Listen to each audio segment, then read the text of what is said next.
हम वार्ड क्रमांक 43 में, ये शहर के दूरस्थ क्षेत्रों में गिना जाता है क्योंकि देवास के 45 वार्ड हैं और इन 45 वार्डों में अलग अलग समस्याएं होती है। वार्ड क्रमांक 43 में 6102 के करीब मतदाता हैं। यहाँ से कई लोगों का आना जाना रहता है। जी भाई साहब, बताएं आप, 2 मिनट आप गाड़ी बंद करें। जी आपका नाम बताएं भैया। मेरा नाम लक्ष्मीनारायण कुमावत है। जी कुमावत जी, ये बताएं कि कहाँ के रहने वाले हैं, क्योंकि ये एक शहर से सिटी को जोड़ने वाला ग्रामीण क्षेत्र जो अपने 45 वार्ड हैं उनको जोड़ने वाला वार्ड है। कहाँ के रहने वाले हैं आप? मैं वार्ड क्रमांक 43 का ही हूँ। मतलब यहीं के रहने वाले हैं आप? अच्छा, तो ये बताएं कि यहाँ क्या आप रहने वाले हैं, तो क्या समस्याएं कुछ हैं यहाँ की, क्या है समस्या? तो भाई साहब समस्या का तो मौका ही नहीं आने दिया। 5 साल हमारे चौधरी साहब रही है, पार्षद जी, उन्होंने पर्सनल गली तक बना दी। हाँ, उसके बाद में गोवर्धन देसाई जी आए, उन्होंने भी कहीं से कहीं तक काम नहीं छोड़ा। सिर्फ समस्या थोड़ी ये है कि कभी सभी गाड़ियाँ जो कचरा गाड़ी है वो कभी सभी नहीं आती है, और जैसे अपने ये जो शीपर वगैरह है, ये इसकी कुछ कमियां हैं जो उनको बार बार मतलब लोग टॉर्चर करते हैं। कारण क्या है कि 4 आदमी इधर चले गए, 2 आदमी उधर चले गए, इस कारण से दिक्कतें आती हैं। तो आपने कचरा गाड़ी के लिए कुछ बोला कि बोला उनसे 2-3 बार हमारी बात भी हुई थी उनसे, तो उनने क्या कि बोल देंगे, और बोला भी सही उनने, साहब वगैरह अधिकारी जो भी है विभाग के। और हमारा जैसे वार्ड का मतलब 43 वार्ड है, 43 वार्ड में गणेशपुरी है वगैरह, जो हमारा पूरा बालगढ़ एरिया, मतलब यहाँ से यहाँ तक कहीं से कहीं तक कहीं कुछ भी समस्या नहीं है। सारे रुझान क्या लगता है, क्योंकि 4 प्रत्याशी मौजूद हैं। भैया आपका नाम बताएं। धर्मेंद्र कुमावत जी धर्मेंद्र जी, ये बताएं कि आपको पता है कि आपके वार्ड से 4 प्रत्याशी मैदान में? जी हाँ सर, पता है। और क्या रुझान है आपका, थोड़ा सा क्लियर करना थोड़ा सा, कि मतलब आपके क्षेत्र में विकास हुआ है या नहीं हुआ है, क्योंकि आप एक व्यापारी हैं, क्षेत्र के नागरिक हैं कि और कहीं से निवास रहते हैं? नागरिक है ना, देवालगढ़ के। अच्छा, क्या है आपके विकास का क्या मामला? हाँ सर, विकास तो चलता रहता, होता रहता है। अच्छा, रेगुलर रहता है कि? रेगुलर नहीं सर, कभी सभी होता है, जैसा कुछ काम रहता। अभी थोड़े दिन पहले रोड बना है हमारे इधर का, अभी ये लगे ब्लॉक होने लग गए। अभी जैसे बारिश का टाइम है, यहाँ पे कहीं पानी की समस्या, पानी भराता है यहाँ पे कुछ ऐसा? नहीं, अभी ऐसा तो इधर तो हमारे वार्ड में तो नहीं भरा था सर। वार्ड क्रमांक 43 के एक जो देवास का बड़ा प्रतिष्ठित स्कूल है सेंट फार्म, उसके सामने हम खड़े हैं। यहाँ से कुछ महिलाएं गुजर रही हैं। अम्मा बताएं कि आप क्या वार्ड क्रमांक 43 की रहने वाली हैं कि कहीं जा रही हैं? 43 का। अच्छा, आपकी यहाँ की क्या मुख्य समस्याएं हैं? हमारे ये कचरे गाड़ी की ज़्यादा समस्या सर।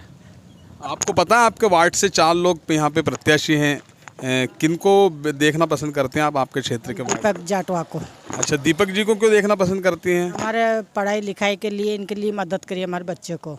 अच्छा, फ्री एडमिशन कराया जी। और है ना, जो क्या रहे, फ्री 300 बच्चों का एडमिशन फ्री हुआ, और कोरोना के कारण जो फीस है जो भी माफ़ हुई थी। इस वक्त मौजूद हैं हम वार्ड क्रमांक 43 में। सादा सा और एक सिंपल सा चेहरा वार्ड क्रमांक 43 से कांग्रेस ने जो उतारा है, दीपक जाटवा हमारे साथ मौजूद हैं। हम जानेंगे कि क्षेत्र के विकास के लिए उनका क्या विज़न है, और कांग्रेस पार्टी ने उन्हें अपना चुनाव चिन्ह दिया है, पंजे का निशान दिया है। क्या क्षेत्र की समस्याओं के निराकरण के लिए उनका पंजा क्या काम करेगा? दीपक जी, स्वागत है आपका। दीपक जी, बताएं कि आप की एजुकेशन क्या है? मेरी एजुकेशन मैंने एमए इन मास कम्युनिकेशन जर्नलिज्म में किया हुआ है, और जर्नलिस्ट की पढ़ाई करी थी विक्रम यूनिवर्सिटी उज्जैन से। अच्छा, बताएं कि आप क्षेत्र में एक युवा चेहरा हैं, आप चुनाव लड़ रहे हैं। आपने क्षेत्र में पहले कुछ काम किया है कि सीधे डायरेक्ट बस चुनाव का एक विज़न तैयार किया? नहीं, ऐसा नहीं होता है। कांग्रेस पार्टी से हूँ मैं उम्मीदवार, नेशनल पार्टी है, कोई निर्दलीय उम्मीदवार नहीं है कि बस जिसकी इच्छा हुई 2-4 लोग मिले और अपना फॉर्म भरा और चुनाव लड़ ली। मैं 2013 में लोकसभा का चुनाव लड़ा था, तो मैं लोकसभा महासचिव भी रहा हूँ यूथ कांग्रेस से। उसके बाद मैं जनसेवा के क्षेत्र में, जैसे कि मैंने शिक्षा के क्षेत्र में काम किया है। जो आरटी योजना, जो निःशुल्क शिक्षा अधिनियम के अंतर्गत, मैंने करीब हमारे वार्ड में ही 250 से 300 एडमिशन वार्ड क्रमांक 43 में ही है जो निःशुल्क पढ़ रहे बच्चे अच्छे स्कूलों में। ये वर्क क्या है एक। उसके बाद अभी जो अपने महामारी आई थी कोरोना के टाइम, हमने वैक्सीनेशन में हमारी पूरी टीम द्वारा बहुत अच्छा वर्क किया गया। हज़ारों लोगों को उसके मतलब घरों से निकाल कर उसके फ़ायदे गिनाए, और वो सब आए उसके बाद यही जो वर्क चलते हैं, फिर जो छोटे वर्क है जैसे कि आधार कार्ड ये तो सालों से ही चलते आ रहे हैं। ये काम तो नगर निगम संबंधित हुए, ये सब काम मेरे द्वारा शुरू से किए जा रहे हैं 2013 से। अच्छा, ये बताएं कि एक ये जो क्षेत्र रहा है चामुंडा स्टैंडर्ड मिल की वजह से एक श्रमिक क्षेत्र के रूप में देखा जाता रहा है।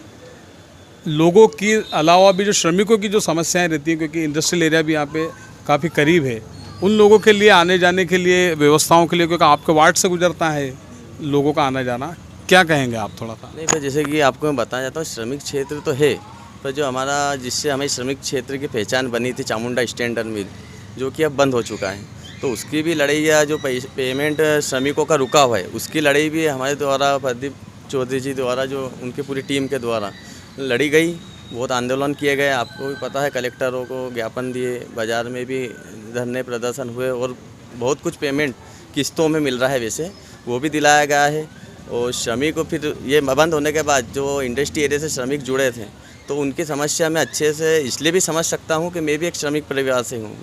मेरे जो फादर है वो भी मिल चामुंडा स्टैंडर्ड मिल में श्रमिक थे, तो उनके लिए भी जो मिल बंद होने के बाद जो परेशानी आई उसे अपन समझते भी, और भी कुछ जो पेमेंट रुका हुआ है यहाँ पे श्रमिकों का, उसके लिए भी अभी आंदोलन हम कंटिन्यू कर रहे हैं और पूरी कोशिश है कि इनका पूरा जो रुका हुआ पेमेंट है वो मिले सभी। अच्छा, जैसे आपका जो वार्ड है यहाँ पर चौधरी परिवार का काफ़ी होल्ड रहा है शुरू से, और आप भी प्रदीप चौधरी जी के समर्थक हैं, ये भी जग जाहिर है, तो आप पर एक जो पॉलिटिकल रूप से देखा जाए तो आप पे क्या दबाव प्रेशर रहेगा या आप सेल्फ डिपेंड रहेंगे, थोड़ा बताएं। नहीं, पहली बात तो ये है कि जब बड़ा नाम पीछे होता है ना तो दबाव नहीं होता है, वो सपोर्ट होता है।